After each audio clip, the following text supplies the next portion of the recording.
Ecclesiastes 3:11, to everything there is a season, and a time to every purpose under heaven. Pero ngayong umaga po, ay sisimulan na natin ang isang linggo na kung saan ay aktibo tayo maghahanda ang bawat isang paaralan dito sa lungsod ng Maynila. Importante po to para po to sa kalusugan ng mga bata sa kalinisan. Kasi, siyempre, mga maliliit ay ano pa to eh. Ang Brigada Eskwela po kasi ay taunang programa po ng Kagawaran ng Edukasyon. Ang bawat paaralan po, simula po ngayon, 7 araw, inihahanda po muli ang bawat silid, bawat pasilidad, ang mga gagamitin na instructional materials ng mga teachers para sa mga bata, para po ang mga bata ay ligtas.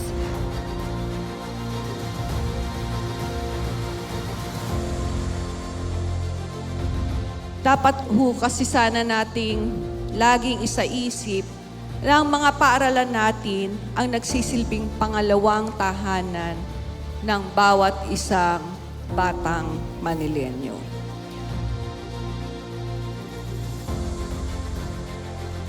Kami po ay tumutulong na magwalis, magpintura, mag-repair ng mga sira-sirang mga upuan. Nagtitrimming, sama-sama po kami nagpipintura, nagkukumpuni ng mga upuan, nagdo-donate ng mga walis, tingting, balde at kung ano-ano pa man.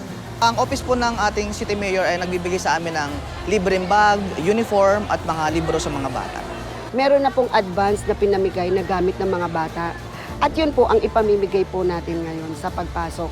Kaya mga bata hindi na po bibili ng mga notebook, ng mga papel, bags, andyan na po. Kaya nananawagan po ako hindi lamang sa inyo, sa iba pang mga individual o grupo na may mabuting kalooban na magbahagi naman ng kanilang panahon, lakas at kakayahan upang makiisa at kusang loob na tumulong sa Brigada Eskwela. Kasapi po namin dito ang lahat ng mga magulang sa lahat ng lungsod ng Maynila, guro at mga NGO and private sector na tumutulong dito upang mabigay po namin ang tiyak na tulong para sa Brigada Eskwela. Doon po sa mga gusto pong mag-volunteer, pwede po sila magsadya po rito sa aming paaralan. Meron pong mag-a-attend po sa kanila para po ma-accommodate po namin sila.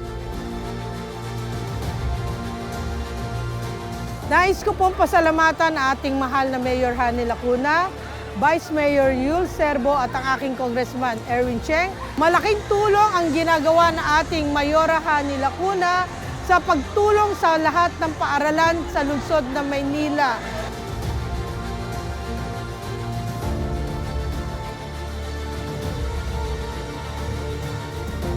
Umasa naman po kayo na ang pamahalaan lungsod ng Maynila ay patuloy na magsisinop, magsisikap, at maglulunsad na mga programa at proyektong naglalayong lalong mapataas ang antas ng kabuhayan, lalong-lalo na ang edukasyon ng bawat pamilyang Manilenyo.